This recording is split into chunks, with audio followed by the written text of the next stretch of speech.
Hey there, everybody. Welcome back.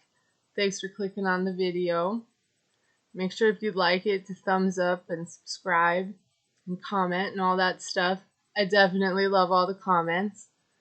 So, today we're going to get into Match Me Abroad Season 1, Episode 8. Please take your time. So, I really enjoy this show. I like it. Every time I watch it, I remember, oh yeah, I like this. It's refreshing. It's a little new, and I enjoy the people on it so far. Which 8 episodes in, I think that's all the people.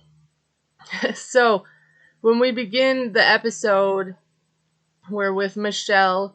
She's the party princess from North Carolina, and she's on her flight to Prague. She thinks her dad would be happy at her commitment to go over there to the Czech Republic and find love. And, she gets picked up at the airport and she's so excited and hopeful. And, the driver's kind of telling her what this statue is and what that is. She's taking in the scenery and she's happy. So we see her, she's dressed up, she looks good. And she's going to go meet Katerina for the first time. And they're so happy to see each other and meet in person. And, they run and hug. And they're like old friends, seeing each other. And then they have a seat and they kind of get down to business. And Katerina asks her, what does equality mean to her? And she's like, well, I'm a feminist. And she's kind of looking for someone who sees her as a person. She grew up with, the standards of how women look and act and behave. And girls do this and girls don't do that. So she had to retrain her brain to believe that, being pretty isn't everything. So Katerina asked her, maybe does she think she doesn't trust men? She doesn't trust that they can support her. She could rely on them emotionally. That kind of thing. Which makes a lot of sense. Michelle says that being vulnerable for her is hard. And she's kind of tearing up when she talks about it. Her last relationship ended because she was being cheated on, and she didn't want to ask. She kind of knew she was being cheated on, but she was afraid to confront it. And when she did, it fell apart from there. So Katerina thinks that Michelle wants control of things, but specifically men, so she doesn't get hurt. She wants her to get to a point where she sees vulnerability as strength. And this whole part really resonated with me. I definitely have a hard time being vulnerable. It makes me very uncomfortable. So that hit home a little bit. But, Katerina's doing her job and she has a date set up for her. He's solid, he's stable, he's reliable, and he's a doctor. And he's extremely attractive. So she shows her a picture. He's gorgeous. And he looks like he could be her future husband. So, Katerina says, turn off your brain and use your heart and believe in yourself. And that is amazing advice. I definitely could use it. I think a lot of us could use it. I do enjoy her a lot more talking with Michelle. I feel like, she's trying to empower her and give her confidence, and I liked it. I think, that's probably what she's trying to do with Harold, but I'm just a little defensive of that. But they seemed like great, and I loved the advice she gave her. So later in the episode, she's getting ready for her first date in Prague, and also her first date in general in, I think she said 4 years. she's nervous because she's, taking a gamble and looking for love in another country. And hopefully she doesn't regret that decision. I don't think she will. I think an adventure is an adventure. And everything is a lesson and you can learn from it. So I don't think she'll regret it. But, we find out her first date is a baking date. She likes that idea because they have to use teamwork. And, Katerina comes on for a second, says her first date is named Michael. She thinks they'll be on the same page, like with equality and things. So they meet up. He has really cool style. My first thought was like Fonzie. So like the leather jacket and the hair, which the hair was amazing. He's ready to bake. He has all the ingredients there, all the tools. He pulls out his own chef hat. We find out he has a chef blog. He thinks, people over there like his cooking videos. She thinks he's handsome. He tells her they're going to make check cake, which includes Nutella, which sounds delicious. Then they start talking about, like, science and education, kind of, and, like, dissecting pigs. I blanked out for a second, I think, when they started talking about that. But she's like, they do that in school there and here. He's like, she's different from Czech women he's dated. And basically, she's silly. But then, he's not a fan of her jokes. He doesn't think they're appropriate right away. She brings up, like, a fetish festival she ended up at by mistake. And he says, he's letting some stuff go in one ear and out the other. And he's blocking out some of it because he's conservative. And, this man's just trying to bake. And she's trying to joke around and have fun. And he's like, listen, lady, we have to put the correct things and the right amount in the correct order, or it's ruined. And she's like, oh, is the world going to end if we put a tablespoon less of that? She didn't say that specifically, but she doesn't think it's a big deal. And she's annoyed that he's, like, hyper fixated on the cake. She doesn't know him. She's more interested in asking him things, getting to know him. And she feels like she's asking all the questions, and he's asking nothing. And she can't feel, like, safe and comfortable around someone if she doesn't know them, right? So she wants to talk and he wants to bake, basically. And she, she came all this way. She traveled to Prague, and, her first date may just be a failure. I think she should just relax. Help him bake the cake. Get the cake in the oven. While it's baking, ask the questions. Obviously, this man isn't a multitasker. And I think they're both getting annoyed by each other. This date is getting off on the wrong foot. But we're going to have to wait till next time to find out what happens. Because that's where they cut us off on that. So I'm not sure if this date can be saved. But also the editing can be tricky sometimes. So how do you guys think Michelle's first date went? I do not think that they're going to be a match. But I do think she'll get some positive feedback. And I'm starting to realize that's kind of the way things work in this matchmaking. The whole matchmaking world is new to me, so I think you have to go on a few dates, just like in regular life. But this way they get the feedback, and I think as hard as that is to hear, it'll be helpful. Even if they don't find someone in this country they're in general, the country they're in, they can take those tools back to America and try to work it out. But I hope they all find someone because, that was the point. Alright, so then we catch up with Stanica. She's catching us up to speed on her and Noradine. They've been texting and talking every day. he's coming back to town. She's excited to see him. Her last date was a nightmare. And, now her heart is with Nordine. And she's just interested in seeing where that goes. So they video call. She's happy to talk to him and, see each other's faces. And she's excited to tell him, like, look, I'm making Moroccan tea. And they're just having a cute moment going back and forth talking. So he tells her that he told his mom about her and she's insisting on meeting Stanica. And she's like, oh, wait, you want me to meet your mama?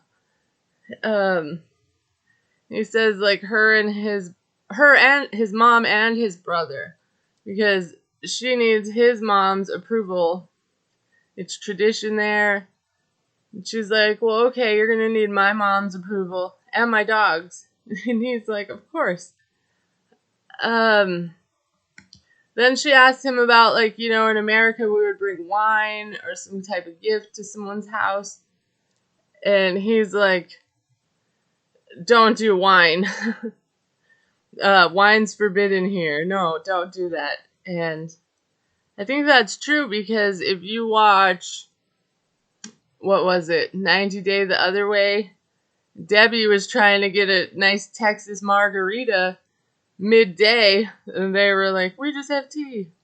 No wine here. So it's a dry place. So he's telling her, he'll take her to a fabric store. She can pick out some fabric to give to his mom. And then he'll take it off to be tailored and made into something for her. And she's like, okay, I'll see you when you pick me up to get this fabric. And you could tell she's getting comfortable with him and everything because she's getting more sassy and playful. And I think it's adorable. So then she also finds out that the mom and brother don't speak English. And so she's just having flashbacks from her last date, I think. And she knows that it's normal for their culture to meet the family. But just last time it didn't go well. And she hopes that this goes well because she's not trying to go home single. So a little later, she meets up with Noradine. They go to buy fabric, but before they get there, they have like a nice hug. And she's like, they can't have much PDA here.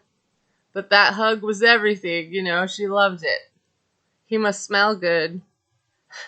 So she tells him, he must be serious to want her to meet his mom. And he's like, yeah, it is. And she feels that it's getting serious real fast.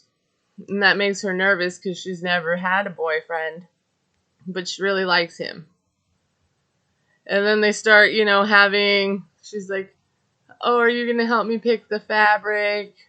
And he says, I'll just pick it. And she's like, oh, no, I'm picking it. I want to make sure I pick it. She just needs guidance.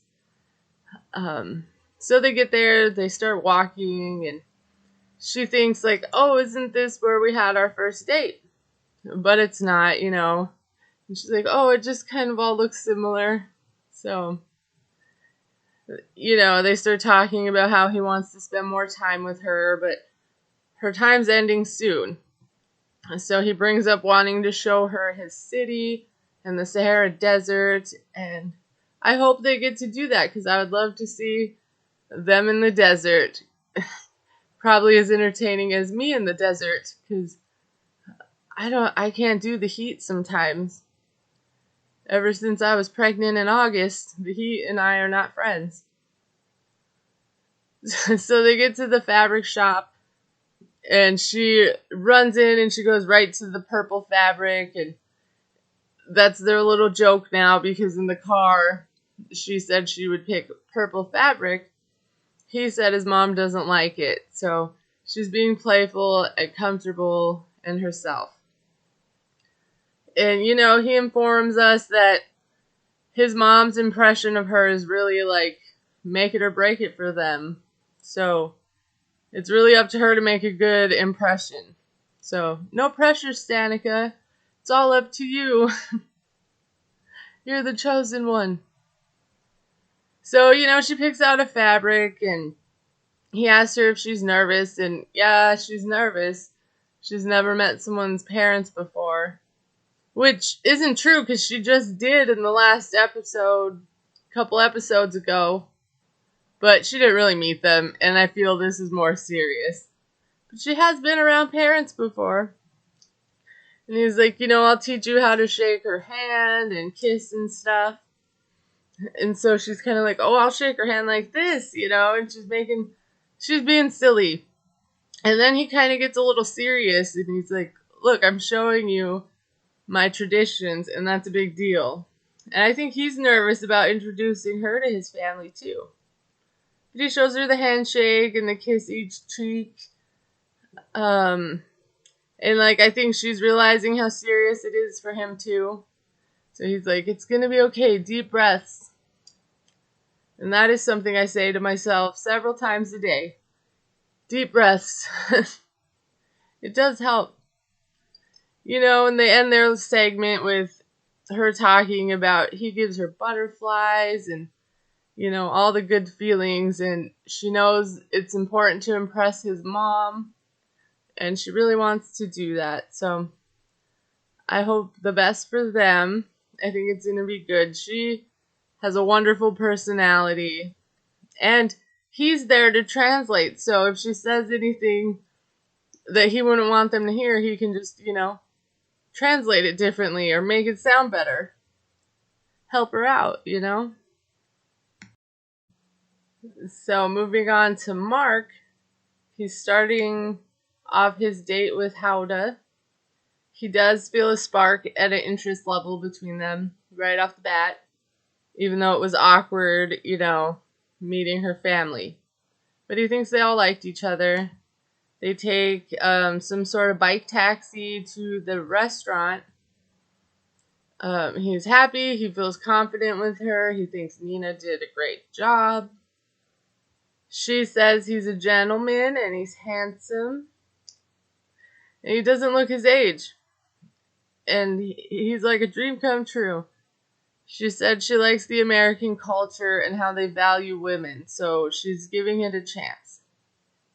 And I think it's interesting how everyone thinks the other culture treats the men or women better or differently, no matter where they are from. Like all the Americans on the show are like, oh, I like how their women or men are in a different country, different than the American men or women.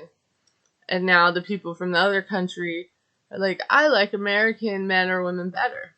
So the grass isn't always greener, people.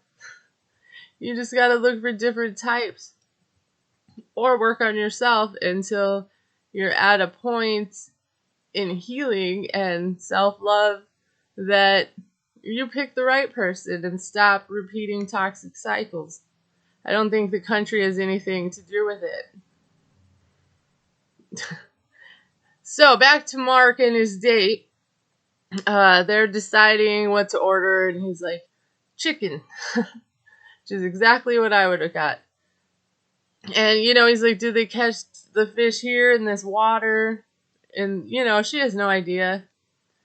And also, they're eating outside, so it's even more funny he's in a suit. Nina really steered him wrong with the dress code. But, he's like, oh, well, if they get the fish here, it couldn't be any more fresh. And it's like, the chicken wasn't caught here. And, I feel the joke didn't land. She didn't really laugh, but she seems to be enjoying the date. And then he brings up how in Morocco, they only give out a few ice cubes. And in America, we fill up the whole glass with ice cubes. That's an interesting observation. I'm sure there's a reason why that is that, I'm not aware of. So she says she's having fun. They talk about his work as a sportscaster. She makes custom lingerie type bathrobes where they can embroider names and things. So that's really cool. They both talk about wanting to get married. not specifically to each other, but like just in general. He definitely wants to get married, and she's kind of like, why not? Like, why not get married? I don't know. And he's like, yeah, a lot of people in America are like that. That's why they're all like getting divorced. I don't know if that's true, but that's the attitude, I guess. He lists like all the qualities that she has that he likes, but he's still worried about her age and her like wanting to settle down. And he's like, well, if we go out again, is it because you see potential to be with me, or is it just like so we can go on the jet ski? Or like, just have fun? Like, would she just go out with him to do something fun and not see potential? And, she's like, of course not. It wouldn't be just to go on a jet ski. But they do need time to get to know each other. And he's like, well, yeah, but do you think I'm someone you could actually go out with? Because I don't have a lot of time here. So, he wants to get to know to see if it's a real connection with the potential for marriage. And I understand that. I mean, the man's there for a mission. All these people are. And that's why I don't think it's super weird when they're pushy with these questions or persistent or very upfront with them. I think that's a good thing. And, I wish more dating was like that. It would save a lot of people some time. But, at the same time, he could also just, like, sit back a little and let her, get comfortable and ask some things. So, balance, Mark. We need balance. Because then he's like, well, could you see yourself being married to me? She's like, well, maybe. And he's like, maybe. It's like, you just met. You had one taxi bike ride up a hill to, the picnic table for dinner. So, maybe is a good answer. It's better than no.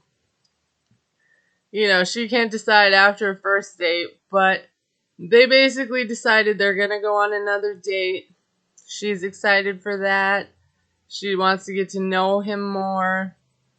He has a lot of qualities that she's looking for as well. And, she's looking forward to seeing him in normal clothes and not a suit. And again, the suit is Dina's fault. She's like, dress up nice. He could have just worn like a, what do you call it? Button-up shirt.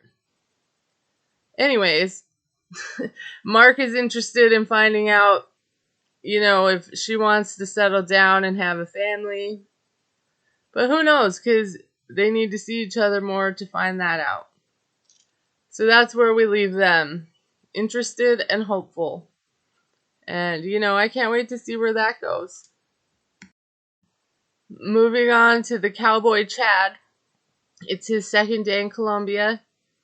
And, he's asking for directions, probably from the guy at the hotel. He's talking about how different it is to America. He's used to hearing cows and, tractors, not traffic.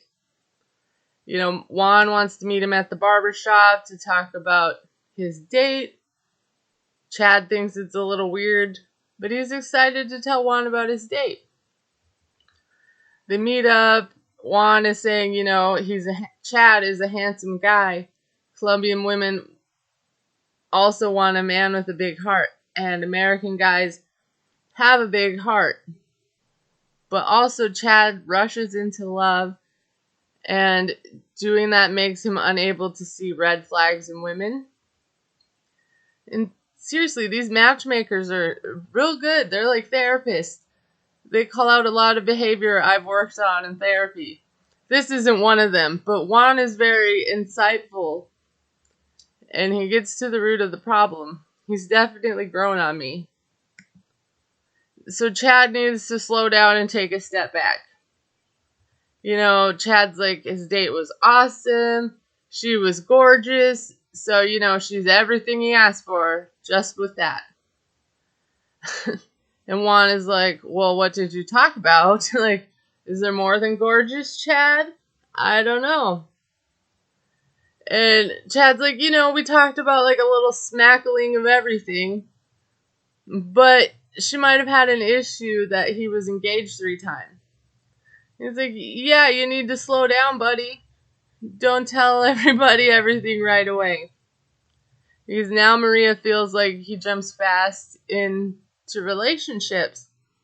But she was impressed with the American cowboy, and she wants to go on a second date. Juan's happy that she wants to go on a second date, but he's concerned that he's going to make the same mistake and ruin his chances with Maria. But to slow down Chad's pace, he's sending Chad on another date with someone else so he can go step by step, little by little.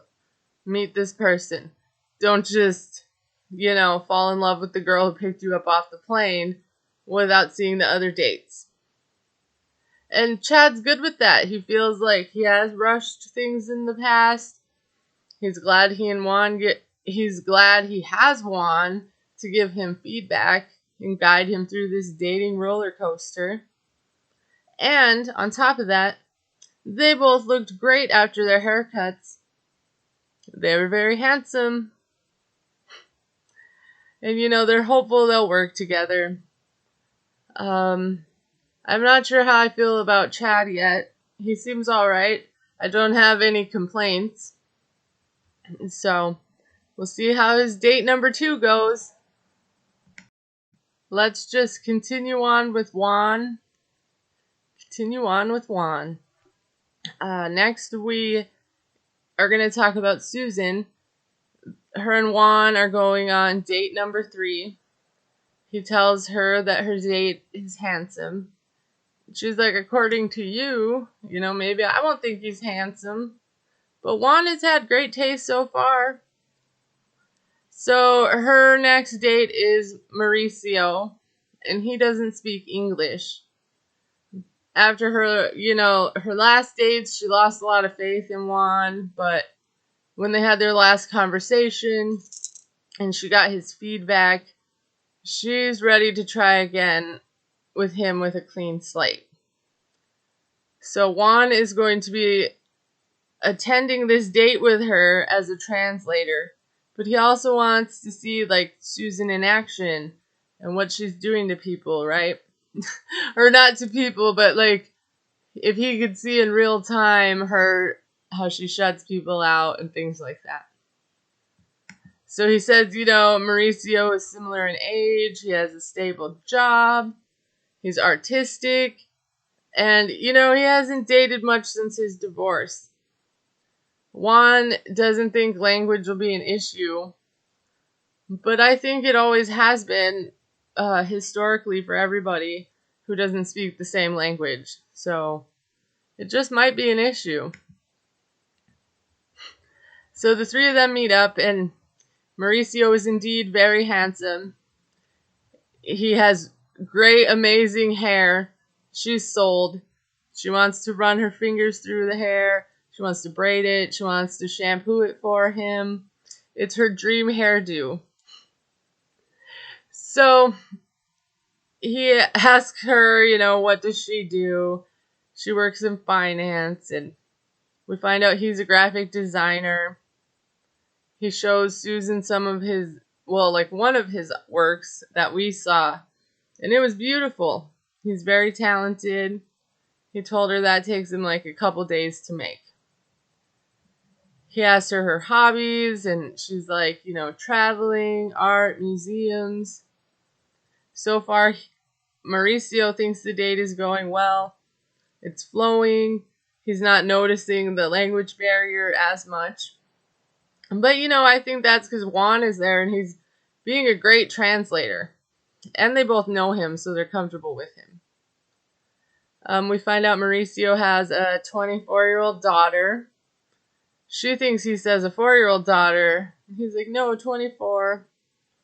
And she's like, wow, you started early. And then he's like, well, how old do you think I am? And so they start doing the guess the age game. And she thinks he's 40. And Juan and Mauricio kind of laughed. And they're like, no. Turns out, he's 51. Susan is like, well, dang, you look good. You must be happy. Apparently, happiness does wonders for youthfulness.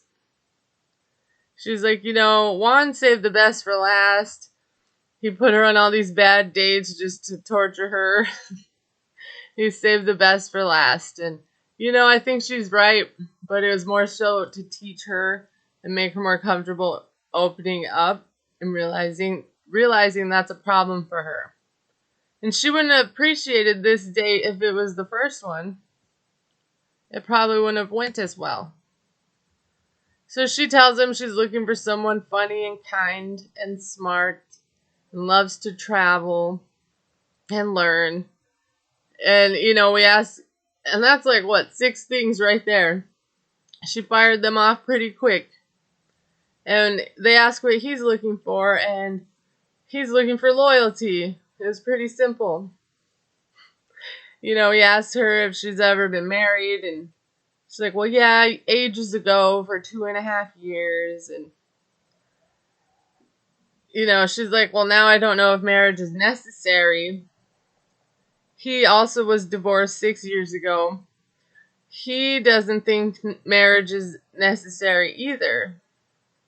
But I feel that I think if he comes to America to live with her, or they're going to be together, wouldn't he need to marry her to live here? That was just what I was wondering. I mean, he could probably get a tourist thing and visit, but maybe there's a way to do it without getting married. I'm not sure. But Juan is impressed with Susan and her letting Mauricio in and, letting her wall down and answering the questions he's asking. And Susan's impressed that Juan just manifested this perfect hunk of man from the skies and heavens, for her right before she gave up hope. Because now she's got confidence back and hope back and faith renewed in Juan. She will no longer be giving him a 1-star review. He's moved up to 2 or 3 stars so far. Maybe he can hit 5 stars. So, Juan and Susan leave, and they have plans, or she has plans to see Mauricio again. And they're both happy and giddy, and the date went well. So, I'm hopeful for her. I want to learn more about this guy. He seems pretty cool. I like him. Good vibes. He seems good for her. And I hope their next date goes well. I don't think Juan will be there, so maybe that will cause a little more of a communication barrier. But we'll have to wait and see. So, what did you guys think about this one?